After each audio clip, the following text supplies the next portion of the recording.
Hi friends, welcome back to Sangavi talks. நம்ம தொடர்ச்சியாக நிறைய ட்விஸ்ட் அண்ட் டர்ன்ஸ் இருக்க மாதிரி டிடெக்டிவ் ட்ராமாஸை பார்த்துட்டு இருக்கோம்ல. ஸோ கொஞ்சம் ஃப்ரெஷ்ஷாக இருக்கட்டுமேன்ட்டு ஒரு சூப்பரான காமெடி மூவி உங்களுக்காக எடுத்துகிட்டு வந்திருக்கேன். இந்த படத்தோட கதையை பற்றி சொல்லணும்னா, வாழ்க்கையில் ஒவ்வொரு நிமிஷமும் பொய்யை மட்டுமே பேசிகிட்டு இருக்க நம்ம அரசியல்வாதி ஹீரோயினுக்கு திடீர்னு எலெக்ஷனுக்கு கொஞ்ச நாள் முன்னாடி பொய் பேசவே வரல. அது மட்டும் இல்லாமல் அவங்களுக்கு கட்டுப்படுத்தவே முடியாத அளவுக்கு உண்மை மட்டும்தான் வாயில் வந்துட்டு இருக்கு. ஸோ அவங்க எவ்வளோ ட்ரை பண்ணாலும் அவங்க வாயை அவங்களால கட்டுப்படுத்தவே முடியல. தொடர்ந்து உண்மையாக பேசிகிட்டு இருக்கும் போது அவங்களுக்கு நிறைய பிரச்சனை வருது.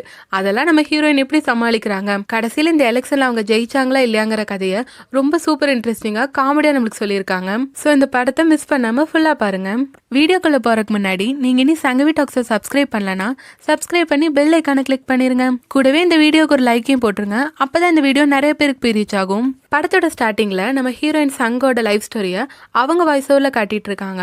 ஆக்சுவலா நம்ம ஹீரோயின் சங்கு சின்ன வயசுலயே அப்பா அம்மா இறந்துட்டாங்க. ஸோ அதுக்கப்புறம் தன் பாட்டியோட அரவணைப்புல தான் சங் வாழ்ந்திருக்காங்க. பாட்டியும் ரொம்ப கஷ்டப்பட்டு இவங்களை வளர்த்திருக்காங்க. ஆனா திடீர்னு பாட்டிக்கு கேன்சர் வந்துருது. ஸோ இந்த சமயத்துல பணத்துக்கு என்ன பண்றதுன்னு சங்க கஷ்டப்பட்டுட்டு இருக்க, பாட்டி ஆல்ரெடி ஒரு மெடிக்கல் இன்சூரன்ஸ் போட்டு வச்சிருப்பாங்க.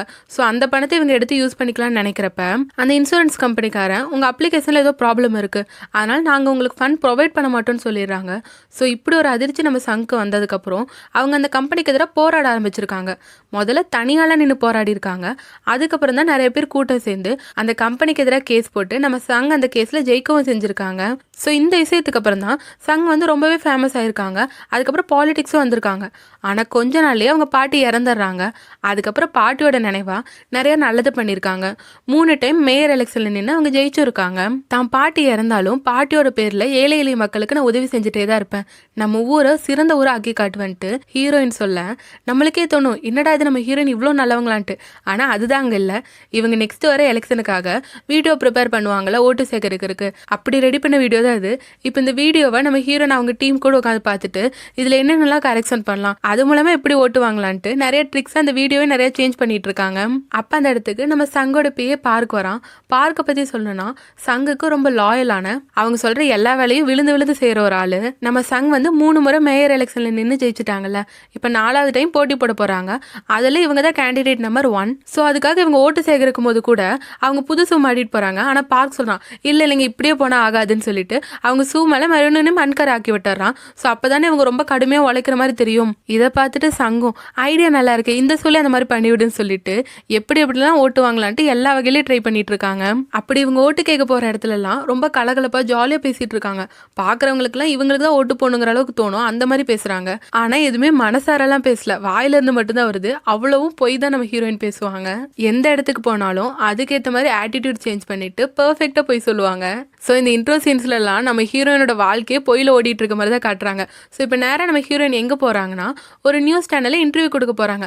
கிட்டத்தட்ட டிபேட் ஆட்ட தான் அவங்களுக்கு நெக்ஸ்ட் எலெக்ஷன் வரப்போதில்ல. ஸோ ஆப்போசிட் கேண்டிடேட் கூட ஒரு டிபேட் ஆட்ட கண்டக்ட் பண்ணுறாங்க. அதுக்கு தான் நம்ம ஹீரோயின் போகிறாங்க. சங்குக்கு ஆப்போசிட்டாக போட்டி போடுற ஒரு கேண்டிடேட் நேம் அவங்க கூட தான் இப்போ டிபேட்டுக்கு வந்திருக்காங்க. அந்த டிபேட்டும் அங்கே ஸ்டார்ட் ஆகுது. ஸோ இப்போ அவங்க பேசிட்டு இருக்கும்போது அந்த கொஞ்சம் ஓவரா பேசுற மாதிரி இருக்கு. அதனால சங் அவன் வந்து சில ஸ்டாக்ஸ்லாம் ஃப்ராடுத்தனம் பண்ணியிருப்பான் போல, அதெல்லாம் எடுத்து விட ஆரம்பிச்சிட்டாங்க. இதனால அந்த நமக்கு கோவம் வந்து சங்கோட பையனோட சிட்டிசன்ஷிப்ல ஒரு ப்ராப்ளம் இருக்கு போல, அவங்க அமெரிக்காவா இங்கேங்கிற மாதிரி அந்த பிரச்சனை இழுத்து விட்டுறான். பையன் விஷயத்த பேசும்போது சங்குக்கு டென்ஷன் ஆகுது.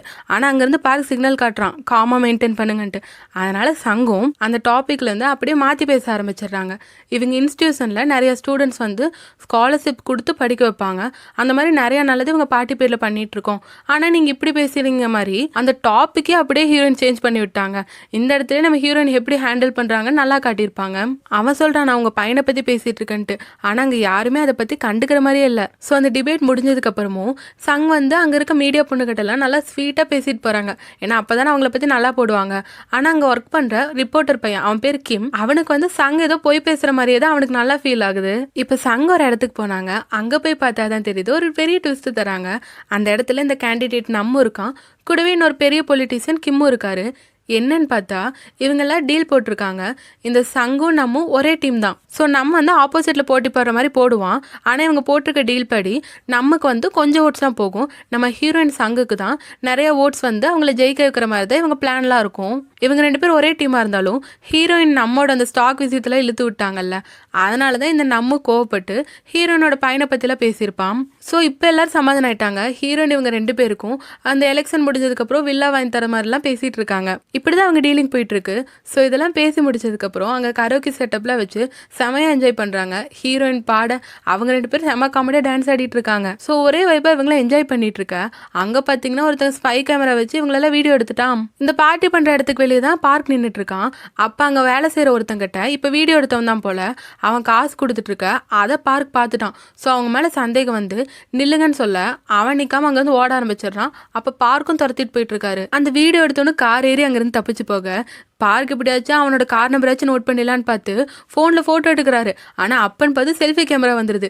எல்லாம் சதி பண்ணுதுன்ட்டு ஒரு வழியாக அப்படி அந்த நம்பரை ஞாபகம் வச்சுட்டாரு. அவன் தப்பிச்சு போயிட்டான்ட்டு இந்த வேலை செய்கிறவங்ககிட்ட பணம் கொடுத்தான்ல அவன்கிட்ட வந்து அவன் யாரும் உன் பேரை மாட்டி விட மாட்டான்னு கேட்டு பார்க்குறான். ஆனால் அந்த ஆள் சொல்கிற மாதிரி இல்லை. கடைசியில் இந்த விஷயம் ஹீரோயின் சங்கு அப்புறம் கிம் நம்ம எல்லாருக்கும் தெரிய வர அவங்கெல்லாம் இந்த விஷயம் வெளியே வந்துட்டா என்ன பிரச்சனை வருமோட்டு ரொம்ப பயத்தில் இருக்காங்க. இப்போ அடுத்த நாள் சங்குக்கு ஓட்டு கேட்குற இடத்துல நிறைய பாட்டு டான்ஸ்னு ரொம்ப ஜாலியாக ஓட்டு கேட்டுட்டு இருக்காங்க. ஆனால் சங்குக்கு தான் உள்ளெல்லாம் பதறிட்டு இருக்கு அந்த வீடியோ வெளியே வந்துருமோன்ட்டு. பார்க்கும் காமாருங்கன்னு சொல்லிட்டு இருக்கான். இப்போ இன்னொரு இடத்துல காட்டினாங்கன்னா அந்த வீடியோ எடுத்தான்ல அவனோட காரை யாரோ வந்து இடிச்சிட்டு அந்த லேடி வந்து இவன் கிட்ட மன்னிப்பு கேட்குறாங்க. சாரி நான் வேணா உங்களுக்கு இன்னொரு புதிய காரை வாங்கி தந்துடுறேன், அந்த வீடியோ மட்டும் கொடுத்துருங்கன்ட்டு நாசுக்கு அந்த வீடியோ பத்தி கேட்குறாங்க. ஆனா அதுக்கு இவங்க கொடுக்குறேன்னு சொன்னது ரொம்ப எக்ஸ்பென்சிவான BMW கார். அதுக்கு எப்படி அவன் சம்மதிக்காம இருப்பான், அவன் ஒத்துக்கிட்டான் போல. இன்னொரு பக்கம் நம்ம சங்கோட ஓட்டு சேகரிக்க இடத்த பார்த்தா அங்க பொலிட்டிஷியன் கிம் வராரு. அவரோட ஆதரவு சங்குக்கு தான் சொல்லிட்டு பிரச்சாரம் பண்ணிட்டு இருக்காரு. ஸோ மறுபடியும் அவங்க அங்கே ஜாலியாக டான்ஸ் ஆடிட்டு இருக்க அப்போ கிம் சங்கோட காதில் சொல்கிறாங்க எல்லா பிரச்சனையும் முடிச்சு விட்டுன்ட்டு. பார்த்தா இப்போ அங்கே ஒரு லேடி போய் பேசினாங்கல்ல அவங்க பேர் யூன். அவங்க வந்து கிம்மோட ஆள் தான் போல. அந்த வீடியோ எடுத்தவன் ஏதோ ஒரு ரிப்போர்ட்டர் இந்த மாதிரி வீடியோ எடுத்து வச்சுட்டா பின்னாடி காசு பார்க்கலாங்கிறக்காக அதை எடுத்து வச்சிருப்பான். சங்க அவங்க வீட்டுக்கு போகும்போது கூட பக்கத்தில் இருக்கவங்க யார் பேரும் அவங்களுக்கு ஞாபகம் இல்லை. பார்க் தான் எடுத்து கொடுத்துட்டு இருக்காங்க அவங்க பேர் என்ன அவங்க கிட்ட என்ன மாதிரி கொஸ்டின்ஸ்லாம் கேட்கணும்ட்டு. இவங்களும் அக்கறையா போய் அவங்களெல்லாம் விசாரிச்சுட்டு இருக்காங்க.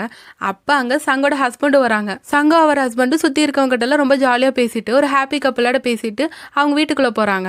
ஆக்சுவலா சங்கோட ஹஸ்பண்ட் பேட்மிண்டன் பிளேயர் காஸ்டியூம்ல இருந்திருப்பாரு. ஆனா அவர் உள்ள வந்தானே சொல்றாரு அந்த பேட்மிண்டன் விளையாடுறதே பிடிக்கலன்ட்டு.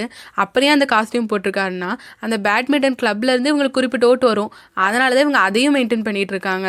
இப்ப சங்கோட ஹஸ்பண்டுக்கு அவங்க அம்மா கால் பண்ணிட்டு சங்கிட்ட போனை கொடுக்க சொல்ல மாமியார் கிட்ட பேசுறேன்னு தெரிஞ்சோன்னா சங்க ரொம்ப பயப்படுறாங்க. அங்கேயே முட்டி போட்டு ரொம்ப பயபக்தியோட தான் மாமியார் கூட பேசிட்டு இருக்காங்க. அப்படி பேசிட்டு திரும்பி பார்த்தா ஹஸ்பண்ட் பிளாக் கலர் கவர்ல ஃபுல்லா கவர் பண்ணிட்டு ஏதோ வீட்டுக்கு திருட போற மாதிரியே வந்து நின்றுட்டு இருக்காரு.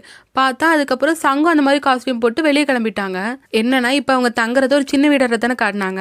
அது அவங்க உண்மையான வீடே இல்லை. அவங்க பெரிய லக்ஸூரியஸ் ஹவுஸே வாங்கி வச்சிருக்காங்க. ஆனா இந்த மாதிரி பொலிட்டிஷனா இருக்கும்போது இந்த சின்ன வீட்டுல இருக்கிற மாதிரி காட்டினா தானே அவங்க மேல நல்ல மதிப்பு இருக்கும். அதனாலதான் இப்படி ஒரு டிராமா போயிட்டு டெய்லி அவங்க வீட்டுக்கு போயிட்டு வந்துட்டு இருக்காங்க.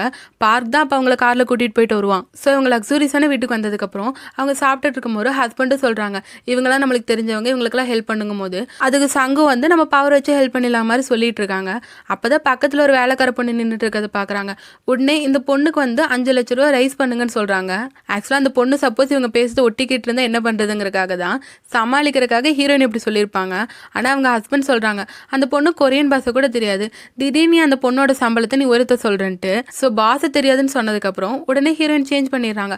அப்புறமேல அந்த இன்க்ரிமெண்ட்லாம் கொடுத்துக்கலான்ட்டு. சரி பயந்து இவங்க வீட்டுக்கு தான் வராங்கன்னு பார்த்தா அதுக்கப்புறமா ஹீரோயின் எங்கேயோ பார்க் கூட கிளம்பி போறாங்க. ஒரு காட்டு வழியா போய் ஒரு வீட்டுக்குள்ள போய் பார்த்தா அங்க ஒரு பாட்டி படுத்துட்டு இருக்காங்க. என்னன்னு பார்த்தா நம்ம ஹீரோயினோட பாட்டி இனி உயிரோட தான் இருக்காங்க. இவங்க தான் வெளியே அவங்க இறந்துட்டாங்கன்னு சொல்லி நிறைய சிம்பத்தி ஓட்ஸ் எல்லாம் வாங்கியிருப்பாங்க. பாட்டி பார்க்கே சங்கே பார்த்துட்டு 2 பேர் மண்டை மேலே நல்லா போட அவங்களும் மண்டி போட்டு மரியாதையை உட்காந்துட்டு இருக்காங்க. அப்ப பாட்டி சொல்றாங்க என்ன எத்தனை நாள் இந்த வீட்லயே வச்சிருப்பீங்க, எனக்கு இந்த வீடு பிடிக்கல, நான் வெளியே போகணுன்ட்டு.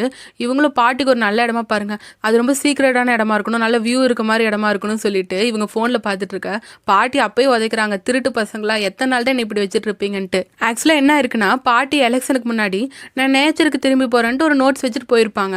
அதை பார்த்துட்டு எல்லாரும் பாட்டி இறந்துட்டாங்கன்னு முடிவே பண்ணிட்டாங்க. ஆனா அதுக்கப்புறம் கொஞ்ச நாள் கழிச்சு பாட்டி திரும்பி வந்திருக்காங்க.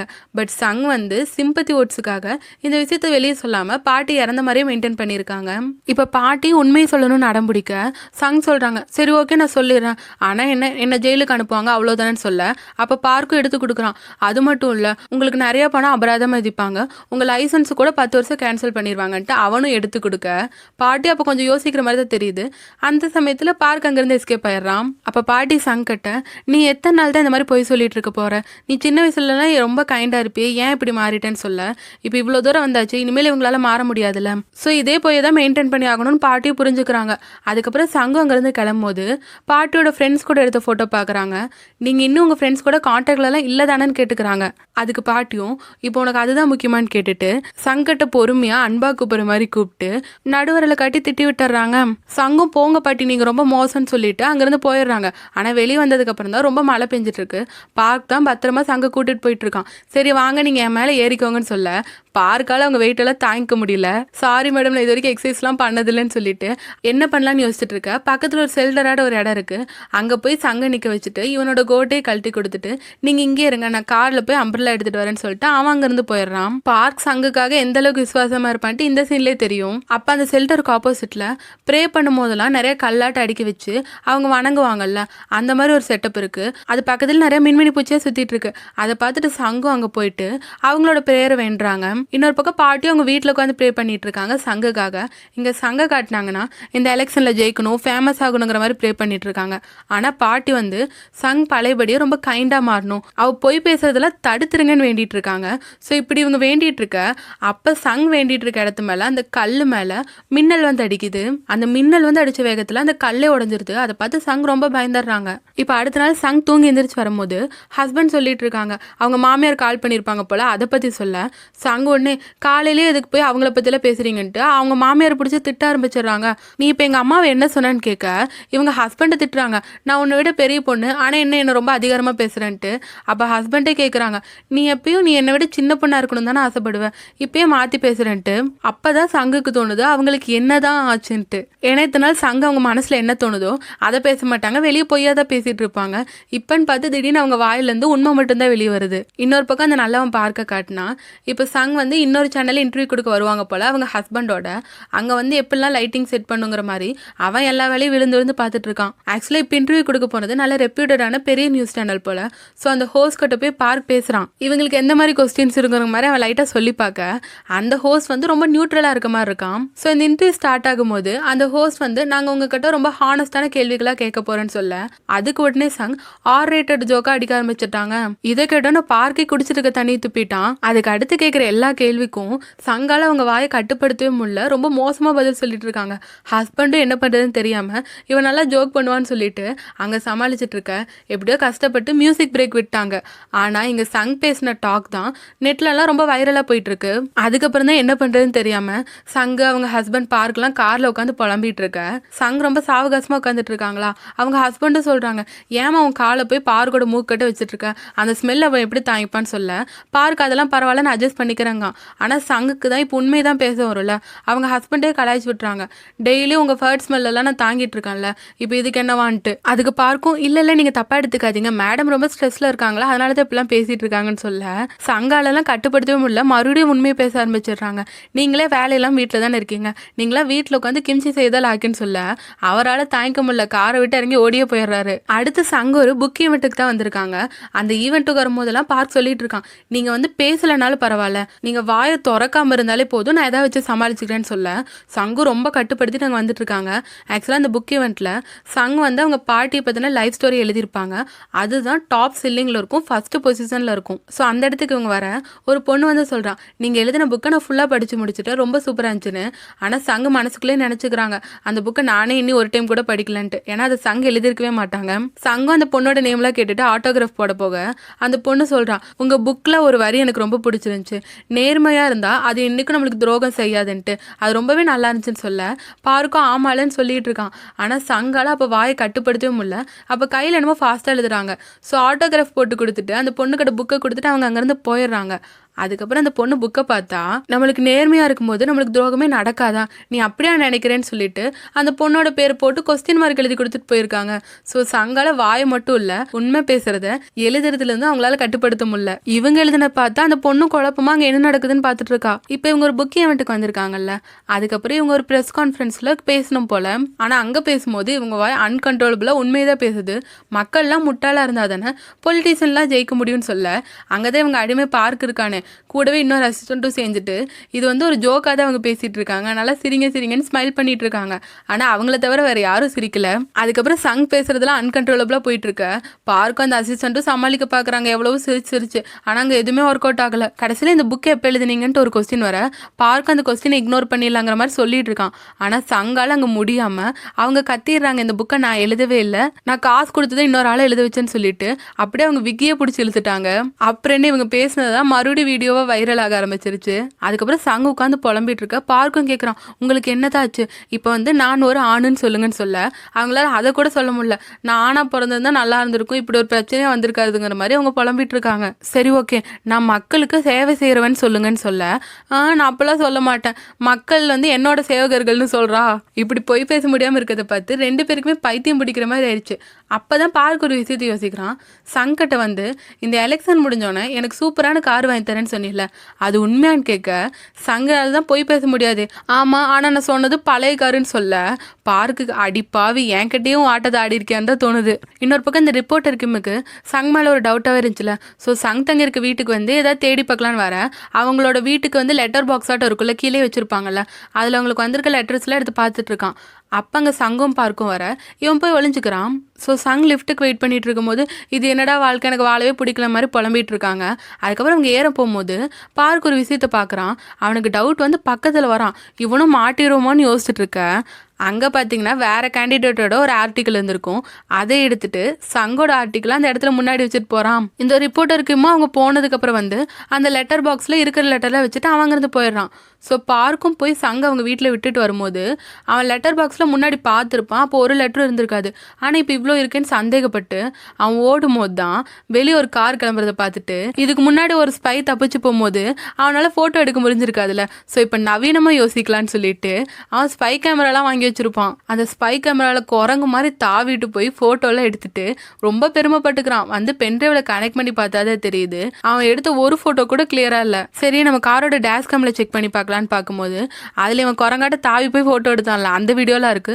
கொஞ்சம் ரீவைட் பண்ணி பார்த்தாதான் ஒருத்தங்க வந்து போகிற மாதிரி தெரியுது. அவன் முகத்தை பார்த்துட்டு அவன் யாருன்ட்டு பார்க்க யோசிச்சுட்டு இருக்கான். ஸோ எப்பயும் போல சங்கம் அவங்க ஹஸ்பண்டும் அவங்க லக்ஸூரியஸான வீட்டுக்கு வருவாங்களா, அப்போ அவங்க சண்டை போட்டுகிட்டே தான் வீட்டுக்கு வந்துட்டு இருக்காங்க. அங்கே பார்த்தீங்கன்னா சங்கோட மாமியார் வந்திருக்காங்க. அவங்களும் மாமியார் பார்த்தாலும் மரியாதை செலுத்துறது இல்லையான்னு சொல்லிட்டு இருக்க சங்குக்கு தான் இப்போ போய் பேச வராது. அவங்க மாமியாரே திட்ட ஆரம்பிச்சிடுறாங்க, நாங்கள் சண்டை போடும்போது நீங்கள் ஏன் இடையில வரீங்கன்ட்டு. இதை கேட்ட ஹஸ்பண்ட் அங்கே சமாளிச்சுட்டு இருக்க சங்கோட வாயிலேயே மரியாதை குறைவாக தான் வார்த்தையே வருது. அவங்க எதுவும் பேசிடக்கூடாதுங்கிறக்காக வாயை புத்திட்டு ரொம்ப கண்ட்ரோல் பண்ணிட்டு இருக்க அவங்க பண்ணுற ஆக்ஷன்லாம் பார்க்கும்போது வாமிட் பண்ணுற மாதிரி இருக்கு. அதை பார்த்துட்டு மாமியார் கேட்குறாங்க, ஏன்டி ஏதாவது ப்ரெக்னென்ட் ஆகினா இருக்கியான்ட்டு. அதுக்கு ஹஸ்பண்டும் அப்படியான்னு கேட்க அவங்க ஹஸ்பண்டே அசிங்கப்படுத்தி விட்டுறாங்க, உன்னெல்லாம் வச்சுட்டு எப்படிடா ப்ரெக்னென்ட் ஆகுறதுன்ட்டு. இதை கேட்டு மாமியாரும் இவ எவ்வளோ சீரியஸாக பேசுகிறான்னு புரிஞ்சுட்டு உனக்கு என்னதான் பிரச்சனை, நம்ம ஃப்ராங்காக பேசலான்னு சொல்ல அந்த வார்த்தை வந்து நம்ம ஹீரோயின் பிடிச்சிடுறாங்க. ஃப்ராங்காவான்னு சொல்லிட்டு அப்போதான் கொஞ்சம் ரிலீஃப் ஆகுறாங்க. ஆனால் அவங்க பேசி முடிச்சதுக்கப்புறம் சங்கோட மாமியார் வீட்டிலேருந்து வெளியே வராங்க பாருங்க, அவங்க வந்து நூடுல்ஸ் ஆயிட்டாங்க. அந்த அளவுக்கு இவங்க பேசி விட்டுருக்காங்க. அதுக்கப்புறம் ஹஸ்பண்டும் சொல்லிட்டு இருக்காங்க சங்கட்ட, நீ என்ன இருந்தாலும் இந்த அளவுக்கு பேசியிருக்க வேணான்ட்டு. ஆனால் சங்காலேருந்து இப்போ உண்மையை பேச முடியும்ல. இப்போ மாமியார் போனதை நினச்சி அவங்க சந்தோஷம் தான் படுறாங்க. இன்னி கொஞ்ச நாளைக்கு அவங்க வீட்டு பக்கம் வரமாட்டாங்க தானேன்னு சொல்லிட்டு அவங்க அங்கே சிரிச்சுட்டு புருஷனை பிடிச்சி அடிச்சிட்டு இருக்காங்க. அதுக்கப்புறம் சங்கு பொலிட்டிஷியன் கிம்மும் இந்த ஹைக்கிங்லாம் பண்ணுவாங்கல்ல, அந்த மாதிரி இடத்துக்கு போய் ஓட்டு கேட்டுட்டு இருக்க அப்போ சங் கிம்மையை பிடிச்சி திட்டி விட்டுறாங்க, போடா கிளவான்ட்டு. இதை கேட்டு கிம் சாக்காக இதுக்கு மேலே இங்கேருந்து ஆகாதுன்னு சொல்லிட்டு அவங்க உடனே அங்கேருந்து ஓடிடுறாங்க. ஸோ இந்த பிரச்சனைக்கு ஒரு முடிவு கட்டணுன்ட்டு ஒரு டாக்டர் கிட்ட போனால் அவன் ரொம்ப பொறுமையாக பேசுகிறான். எதுக்கு எடுத்தாலும் அவன் பேசி முடிக்கிறதுக்குள்ள ஒரு நாளே முடிஞ்சிடும் போல. சரி கடைசியாக என்னதான் சொல்ல வரீங்கன்னு கேட்டால் நீங்கள் மருந்தெல்லாம் சாப்பிட்டுட்டு ஸ்ட்ரெஸ் இல்லாமல் இருக்கணுங்கிறான். இதை கேட்டோன்னா சங்கெல்லாம் கடுப்பாயிட்டாங்க. அவங்க முகத்தை மறைச்சிட்டு தான் உட்காந்துட்டு இருப்பாங்க. அவங்க போட்டு இந்த கேப்பையே தூக்கி எறிஞ்சிட்டாங்க. பார்க் தான் அவங்களை சமாதானப்படுத்தி கூட்டிகிட்டு போகிறான். இவன் அப்பயும் பொறுமையாக அந்த கேப் எடுத்து கொடுக்குறான். அடே தயவு செஞ்சு கொஞ்சம் ஸ்பீடாக தான் பேசி தொலைன்னு சொல்லிட்டு அவங்க அங்கேருந்து போயிடுறாங்க. அதுக்கப்புறம் அக்குபஞ்சர்லாம் பண்ணி பார்க்குறாங்க. ஆனால் எதுவுமே செட் ஆகலை. சரி இதுக்கு ஒரு நல்ல சாமன் கிட்ட போகலான்னு சொல்லிட்டு அங்கே ஜோசியம் பண்ணுற மாதிரி ஆளுங்களாம் இருப்பாங்கல்ல, அவங்ககிட்ட போனால் அவங்களும் என்னென்னமோ பண்ணிட்டு யாரோ அவங்க அப்பா அம்மா ஆவி புகுந்த மாதிரி பேசிகிட்டு இருக்க சங்கு கேட்குறாங்க, அம்மா நீங்கள் தான் வந்திருக்கீங்களான்ட்டு. இல்லைன்னு சொல்லிட்டு அவங்க பேசுகிறத பார்க்கும்போது சங்குக்கு அவங்க அப்பா தான் வந்திருக்காங்களோ பண்ணியிருப்பாங்களோன்னு தோணுது. அப்பா நீங்களான்னு சொல்லிட்டு ஓடி போய் அவங்கள ஹக் பண்ணிக்கிறாங்க. அந்த ஆளு நல்லா ட்ராமா போட்டுட்டு அழுதுட்டு, நான் உன் அப்பாவும் இல்ல, உன்னை இவ்வளோ நாள் வளர்த்த பாட்டின்னு சொல்ல அப்பதான் சங்குக்கு புரியுது. வெளி உலகத்தை பொறுத்த வரைக்கும் பாட்டி இறந்துட்டாங்கன்னு நினைச்சிட்டு இருக்காங்க. ஆனா பாட்டி உயிரோட தானே இருக்காங்க. அப்பதான் இவங்க ஏமாத்துக்காரங்கன்னு அவங்களுக்கு தெரிஞ்சு ஃப்ராடுக்கார பையன்னு சொல்லிட்டு அங்கிருந்து போயிடுறாங்க. சங்குக்கு ரொம்ப வருத்தமா இருக்கு. ஏன்னா இதுக்கு முன்னாடி இந்த சேமன் கடை வந்திருக்கும் போது தான் நீங்க கண்டிப்பா மேயர் ஆவீங்கன்னு அவன் சொல்லியிருப்பான். பட் இவனே போலிங்கும் போது அது நடக்குமான்ட்டு அவங்க சோகமா இருக்க அப்பதான் பார்க்க ஒரு ஐடியா கொடுக்குறான். நம்ம ஸ்ட்ராட்டஜிஸ்ட் லீயை கூப்பிடலான்ட்டு. என்னன்னா அவர் ஒரு பெரிய ஸ்ட்ராட்டஜிஸ்ட். இந்த மாதிரி அரசியல் சுச்சுவேஷன்லாம் எப்படி ஜெயிக்கணுங்கிற மாதிரி நிறைய ஐடியா கொடுப்பாரு. அவர் இத்தனை நாள் அரசியல் பக்கம் வரல. ஸோ அவரை மறுபடியும் நம்ம அரசியலுக்கு கூப்பிடலான்னு சொல்ல சங்குக்கும் அது ஒரு நல்ல ஐடியாவாக தோணுது. பார்க் தான் அவரை போய் மீட் பண்ணி ரொம்ப பொலைட்டாக பேசி அவரை வந்து சங்குக்கு சப்போர்ட் பண்ணுற கூட்டிகிட்டு வரான். சங்கால தான் போயே பேச முடியல. அவங்க இவங்க கிட்டையும் ரொம்ப மரியாதை குறைவாக தான் பேசிட்டு இருக்காங்க. ஆனால் லீ சொல்கிறாங்க, பரவாயில்ல நீங்கள் பேசுகிற விதம் எனக்கு பிடிச்சிருக்கு, நான் உங்களுக்கு ஹெல்ப் பண்ணுறேன்ட்டு. ஸோ இப்போ லீ களத்தில் இறங்கும் போது தான் அங்கே வேலைங்களாம் சூப்பராக நடக்குது. பார்க்கும் சங்கை பற்றி அவங்க கட்சியை பற்றின அனலிசிஸ்லாம் எப்படி இருக்குன்னு வந்து இவங்க கிட்ட காட்ட லீ வந்து அவரோட ஸ்ட்ராட்டஜியெல்லாம் சொல்ல ஆரம்பிக்கிறாரு. நிறைய முக்கிய புள்ளிங்களா இருப்பாங்களே, பெரிய பெரிய பொலிட்டிஷியன், அவங்களுக்குலாம் இவர் கால் பண்ணி சங்குக்கு சப்போர்ட் பண்ணுங்கன்னு கேட்குறாரு. ஸோ இவர் வந்து திரும்ப அரசியல் வந்துட்டாருங்கும் போது அவங்களுக்குலாம் சங்கு மேலே ஒரு நல்ல அபிப்பிராயம் வருது. செகண்ட் வேலையாக நெகட்டிவிட்டி, அதாவது சங்குக்கு ஆப்போசிட்டாக போட்டி போடுற எல்லா கேண்டிடேட்ஸோட நெகட்டிவ் சைடெல்லாம் ஸ்பை பண்ணி அதெல்லாம் ரிலீஸ் பண்ணுறது. அதில் இந்த கேண்டிடேட் நம்ம இருக்கான்ல, அவங்க கூட தான் டீல் போட்டிருக்காங்க, அந்த ஆளும் இருக்கான். இருந்தாலும் லீ என்ன சொல்கிறாருன்னா, அவன் நம்ம கூட டீல் போட்டிருந்தாலும் அவனை நம்ம முழுசாக நம்ப முடியாது, அவனுக்கு எதிராக நம்ம வீடியோ ரிலீஸ் பண்ணுங்கிறாங்க. அதுக்கேற்ற மாதிரி அவங்க எல்லா வேலையும் பண்ணிட்டு இருக்காங்க. இவங்க பண்ணுற தேர்ட் வேலை என்னன்னா, அங்கே இருக்க எல்லா போஸ்டர், மக்கள் கண்படுற எல்லா இடத்துலையும் நம்ம சங்கோட ஃபோட்டோஸ் இருக்க மாதிரி வைக்கிறது. ஆனால் அங்கே என்ன நடக்குதுன்னா, இவங்க தான் கேண்டிடேட் நமக்கு எதிராக வீடியோ ரிலீஸ் பண்ணியிருப்பாங்கல்ல, அதனால் அந்த நம்மும் சங்கோட பையன் விஷயத்தை இங்கே இழுக்க ஆரம்பிச்சிட்டான். ஸோ சங்கோட பையன் விஷயத்தில் என்ன பிரச்சனைனா, இவங்க அமெரிக்கா போனதுக்கு அப்புறம் தான் குழந்தை பிறந்திருக்கும். அதுக்கப்புறம் வந்து பையனை அங்கேயே தான் படிக்க வச்சு வந்திருப்பாங்க. ஸோ அவங்க பையனுக்கு வந்து டூயல் சிட்டிசன்ஷிப், அதனால அமெரிக்காவே இல்லை கொரியா அந்த மாதிரி சிட்டிசன்ஷிப்ல ஒரு இஷ்யூ இருந்திருக்கும். பட் இது ஏன் சங்க அப்படியே வச்சிருக்காங்கன்னா, அங்கே கொரியாவில் மிலிட்ரி சர்வீஸ் கட்டாயம் தானே. ஸோ அந்த கட்டாயத்துக்காக தான் பையனை இன்னி அமெரிக்காலே வச்சுட்டு இருக்காங்கன்ட்டு இந்த நம்ம எல்லாருக்கும் அனௌன்ஸ் பண்ணிட்டு போயிட்டு இருக்கான். இதை கேட்டோன்னே சங்க கடுப்பாகுது, பையன் விஷயத்தை இவன் ஏன் இழுக்கிறான்ட்டு. அதுக்கப்புறம் அடுத்த ஃப்ளைட்லேயே சங்கோட பையனை கொரியா கூட்டிட்டு வந்துடுறாங்க. அவன் வந்து அமெரிக்காவில் இருக்கனால நல்லா ஸ்டைலாக லாங் ஹேர்லாம் வளர்த்திட்டு இருந்திருப்பான். ஆனால் இப்போ தான் கொரியாவுக்கு வந்துட்டான்ல, நீ ஹேர் கட் பண்ணியே ஆகணும்னு சொல்லிட்டு வலுக்கட்டாயமாக அவனுக்கு பண்ணி விட்டாங்க. அவன் கதறிட்டு இருக்கான் பண்ண வேணான்ட்டு. அதுக்கப்புறம் இவங்க வீட்டுக்கு கூட்டிட்டு வந்துடுற சங் பையன்கிட்ட பேசுறாங்க, நீ வந்து மிலிட்ரி கண்டிப்பாக போயாகணும்ட்டு. ஆனால் பையனுக்கு அதில் சுத்தமாக விருப்பம் இல்லை. நான் மியூசிக் பேண்டாக வைக்க போகிறேன், அங்கே போக மாட்டேங்கிறான். அதனால பையன்கிட்டே இவங்க டீல் பேசுகிறாங்க, நான் உனக்கு வந்து 2 லட்சம் மில்லியன் வான் தரேன், அப்பயும் நீ போக மாட்டியான்னு சொல்ல அவன் யோசிக்கிறான். சரி நீங்கள் இவ்வளோ தரும்போது எனக்கு 3 லட்சம் மில்லியன் வானா தாங்க, நான் கண்டிப்பாக போகிறேன்னு சொல்லிடுறான். இதை பார்த்துட்டு ஹஸ்பண்டும், அவன் 2 வருஷம் போகிறக்கே அவனுக்கு இவ்வளோ காசு தரேன்னு சொல்கிறியே, நான் லைஃப் டைம் உனக்கு வேலை செய்ய போகிறேன்னு எனக்கு எவ்வளோ தர போகிறேன்னு கேட்க சங்கி இவ்வளோ நேரம் பொறுமையாக இருந்திருப்பாங்க. இப்படி இவங்க 2 பேரும் பேரம் பேசுறதை பார்த்துட்டு 2 பேரும் துரத்தி அடிக்க ஆரம்பிச்சிடுறாங்க. இதை சங்கோட மாமியார் வெளியே நின்று பார்த்துட்டு இவங்கெல்லாம் எப்போதான் திருந்துவாங்களோன்னு யோசிச்சுட்டு அங்கேருந்து போயிடுறாங்க. ஆக்சுவலாக சங்குக்கு அவங்க பையன் உண்மையான பையன் இல்லை, அந்த பையனோட அம்மா யூஎஸ் போயிருக்கும் போது அவன் பிறந்திருக்கான். பட் இவங்க தான் சங்கோட பையன் சொல்லி வளர்த்துட்டு இருக்காங்க. ஸோ அந்த பையனோட இஷ்யூ பற்றி லீ கிட்ட பேசும்போது இவங்க தெரியாதனமா அந்த உண்மையை வளரிடுறாங்க. அதுக்கப்புறம் அங்கேருந்து ஓடிடுறாங்க. அப்புறம் பார்த்தீங்கன்னா இவங்க ஒரு பாத் டப்புக்குள்ள நிறைய ஐஸ் எல்லாம் போட்டு அந்த குளிர்ச்சியான தண்ணியில் உட்காந்துட்டு இருக்காங்க. எப்படியாச்சும் இந்த உண்மை பேசுறதை கட்டுப்படுத்தணும்னு நினைக்கிறாங்க போல. ஹஸ்பண்டும் ஏன் இவ்வளோ கஷ்டப்படுறான்னு கேட்கும்போது தான் இவங்க சொல்கிறாங்க, அவன் வந்து என் பையன் இல்லை தான், ஆனாலும் நான் அவனை என் பையனாட தான் பார்க்குறேன், அவனுக்கு இந்த உண்மை தெரிஞ்சிடவே கூடாது, என் பிரச்சனையால் எங்கே நான் வளரிடுவனோன்ட்டு எனக்கு பயமாக இருக்குன்னு சொல்ல ஹஸ்பண்டுக்கு அப்போ தான் இவ இவ்வளோ நல்லவளான்ட்டு புரியுது. உடனே வந்து அவங்களுக்கு கிஸ் பண்ணிவிட்டு உனக்கு நான் இன்னும் ஐஸ் கொண்டு வரேன்னு சொல்லிட்டு போகிறாங்க. ஆனால் அவங்க இந்த ஐஸ்லேயே குளிரில் நடுங்கிட்டு இருக்காங்க. இதில் அவர் வேறு ஐஸ் கொண்டு வரேன்னு போக ஏன்டா என்னை கொல்ல பார்க்குறியான்னு கத்திட்டு இருக்காங்க. ஸோ இவங்க ரொம்ப நேரம் ஐஸ் வாட்டர்லேயே இருந்தாங்கல்ல. அதுக்கப்புறம் அடுத்த நாள் ப்ரெஸ் கான்ஃபரன்ஸில் பேசும்போது கூட இவங்க உடம்பு சரியில்லாம மயக்கம் போட்டுறாங்க. ஸோ இப்போ ஹாஸ்பிட்டலில் தான் இருக்காங்க. அங்கே பார்க் அப்படியே அவங்கள வீல் சேரில் வச்சு தள்ளிட்டு இருக்க அப்போ டிவியில் ஒரு நியூஸ் வருது. என்னன்னா இவங்க லீ கிட்ட சொல்லியிருப்பாங்களா அவங்க உண்மையான பையன் இல்லைன்ட்டு, அதை லீ வந்து ஓட்டுக்காக நியூஸில் சொல்லிட்டாங்க போல.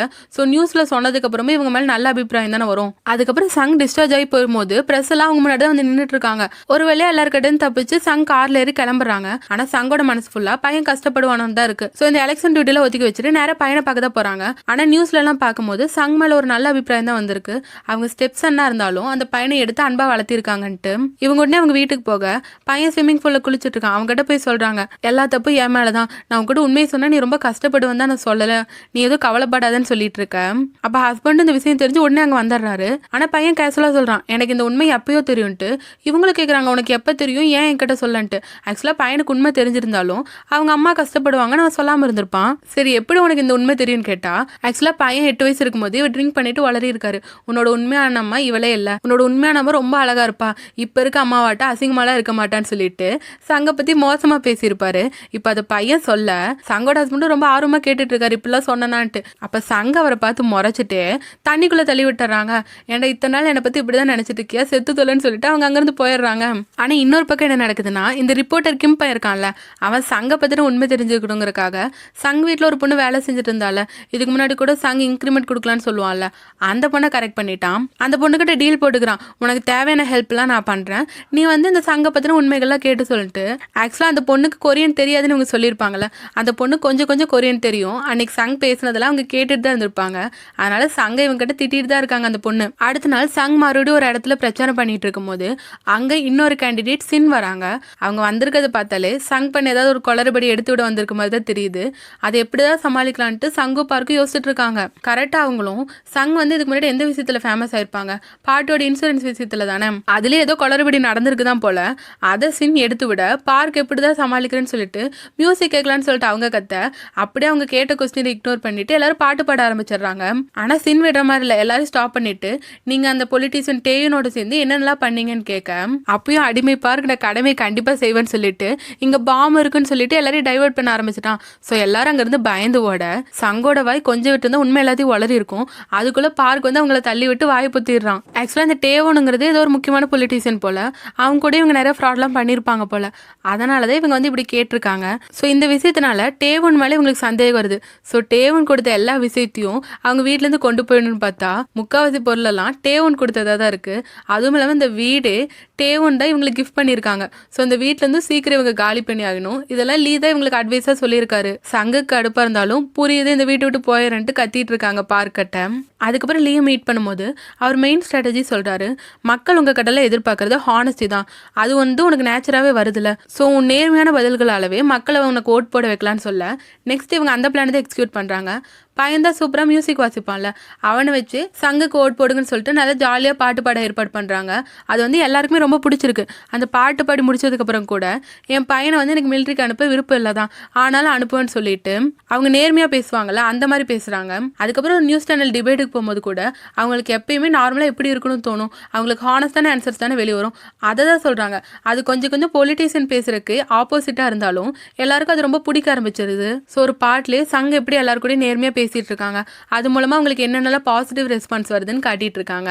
அதுக்கப்புறம் சங்க அவங்க இன்ஸ்டிடியூஷனுக்கு கார்ல போகும்போது அங்க வெளியே யாரோ உட்காந்து போராட்டம் பண்ணிட்டு இருக்க மாதிரி சங்குக்கு தெரியுது.